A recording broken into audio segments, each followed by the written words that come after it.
Welcome to Standing on Business with Eric Foss. I'm your host, Eric Foss.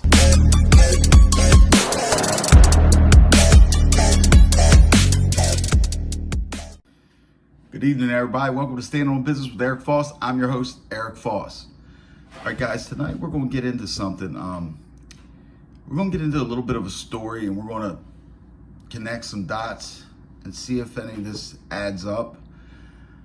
We're going to be talking about Dwayne Keith Davis, also known as Kefe D. Okay, on September 29th, 2023, he was locked up and arrested for the unaliving of Tupac Shakur. Then this happened in 1996. Okay, now, just to go back in a little bit of history of that, okay? What had happened to Kefe D way back then was they were in the car, whatever. The incident happened to MGM where Tupac came out and swung on Orlando Anderson, which is Kefe D's nephew. And apparently a little bit later on is when that happened to Tupac. Now, around them times, Kefe D also got busted in a drug conspiracy.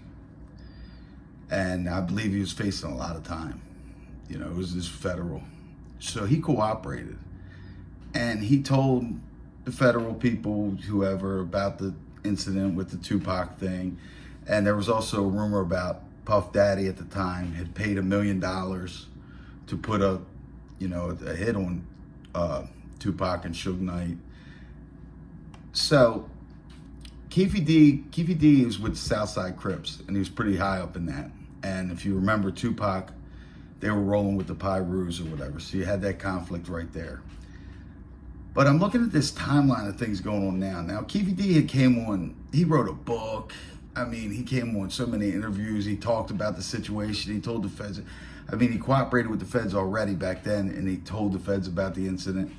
Now, all of a sudden, they locked Kefe D up in 2023. He's 60 years old now.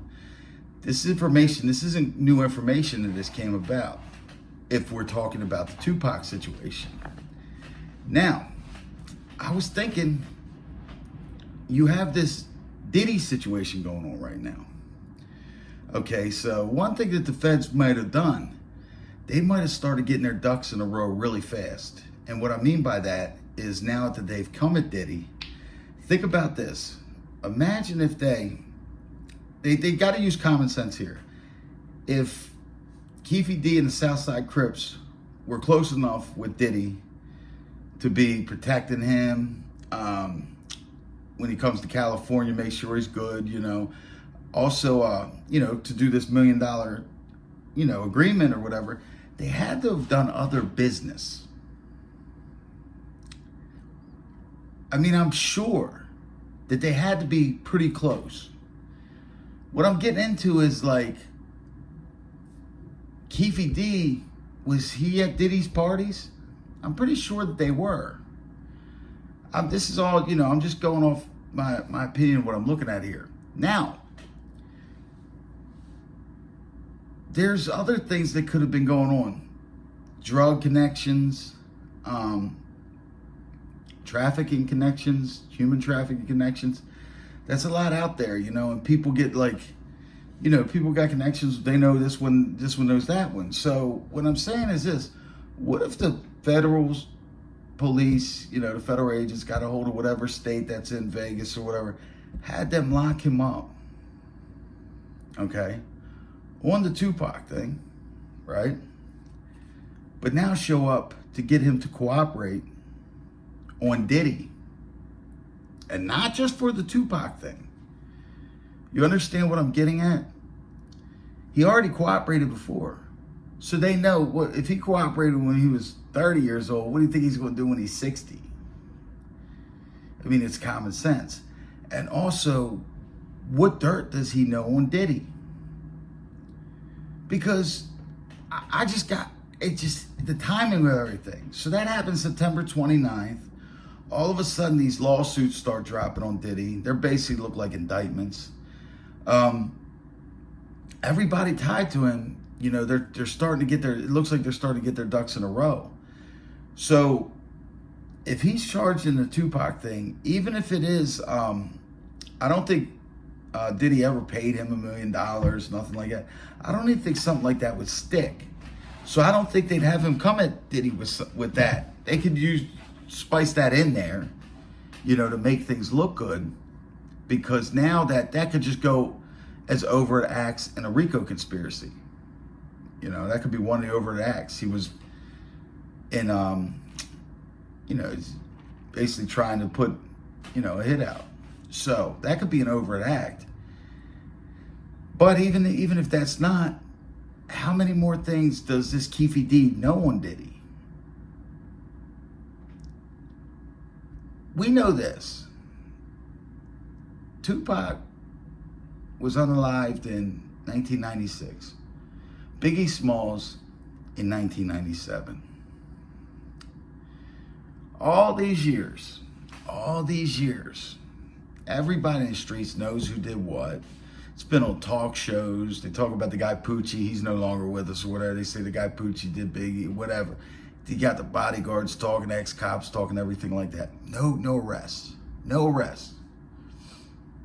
But now that there's a big target, Diddy, now there's arrest in this. They make an arrest in this Tupac thing. They just wake up one day, it's September 29th, and I say, you know what, we care about Tupac today. Let's go get this guy who's been over 20 years putting out books and everything. It doesn't make sense, but it does make sense to use that as something to charge him, to get him sitting. Like I said, he already cooperated before. The guy he knows a lot of stuff. He's got a lot of connections. He's out there on the West Coast. And like I said, he was big up in them Southside Crips and stuff like that for a while. I don't know what he has been over the years now since then. But at the end of the day, like I said, he had to be closer with Diddy than it's letting on. It wasn't just, hey, bumping into each other. Hey, yeah, I got your back tonight. Oh, yeah, here's $1 million if we can get this done. That's not how things work. People don't cut them type of deals like that. So they've done some type of other business. He always had, like I said, he was in a drug conspiracy. This is when he got busted in that. And he had been friends with Diddy for years prior. So if he's balling like that, or he's been big drug conspiracy, I mean, does he know about, did he supply some of these parties? Was he able to get him girls? Was he able to do things? What did he see?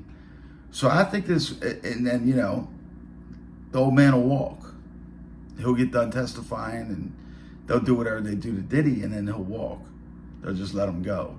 But I think that's what they did. They used leverage. And the story, like Kefe D, it just doesn't make sense because, like I said, for over 20 years, he's been coming out telling this story. For around 20 years, whatever it is. He's been on Vlad TV. He's wrote a book. I mean, it's, he told the story exactly what it was. It's, I guess, the same exact way he told it to the feds. I believe the story is true. I believe everything he says is true. But at the end of the day, I don't think that they cared enough until this Diddy incident. So now that's another one. That's just another person that has a reason. Like, I don't think if they ever came up to the guy on the street and he's not in trouble or nothing, they say, hey, you want to go in here and testify against Diddy or do this against Diddy? I don't think that he would. But when you take the 60-year-old man who's already cooperated and you sit him down and, you put the charge on him, they did charge him with the Tupac slaying. This old man doesn't want to sit there, and he's cooperated before. And look who he's connected to. And like I said, there's a deeper connection. It's not just in passing that you, you sit here and debate $1 million deals on unaliving somebody. You know what I mean? You don't negotiate them type of things with just anybody. So you had to do some type of business before. And we know what kind of business Diddy was in. Or allegedly been in. So, like I said, he's definitely been at the Diddy parties. I'm going to get on more onto this situation because I think Kefe D plays a bigger role in this Diddy situation. Trust me, they didn't care that much about Tupac. They didn't care. There's something else going on with that whole situation. Trust me on that one. I'm going to dig into this. And at the end, remember I said this on this day. Remember I was the first one who said it. Remember that. They didn't. The timeline is just adding up too smooth. And like I said, they didn't have to wait till September of 2023 to lock Kefe D up. It's not like no new information came out. It was all the same information that's been out there forever. So why didn't they act on it many years ago? They might be playing this, this might be airtight. Like I said, when these people come, man, they come with everything. They come with the kitchen sink. All right, guys, just want to put that out there. Let me know what you think in the comments. If anybody's followed this, if anybody, has another opinion on, the way things are looking. But this all can tie from, think about how historical this is. This could all tie from the 90s all the way up until hip hop now. Wow. All right, guys. Till next time. Remember, always stand on business.